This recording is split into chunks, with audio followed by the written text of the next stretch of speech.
আপনজন মারা গেলে, প্রিয় জিনিস হারাই গেলে মনে কষ্ট লাগে কি লাগে না?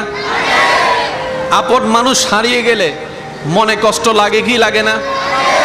যখন হারিয়ে যায় তখন কি আর ভালো কথাও শুনতে ভালো লাগে? যখন হারিয়ে যায় তখন উপদেশ বাণী শুনতে কি ভালো লাগে? দেখবেন প্রিয় যখন মারা যায়,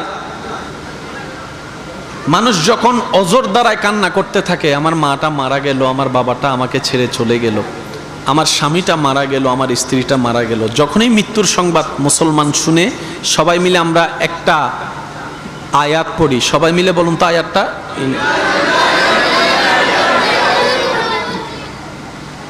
এতগুলো আয়াত থাকতে আল্লাহ আমাদেরকে এটা কেন পড়তে দিলেন?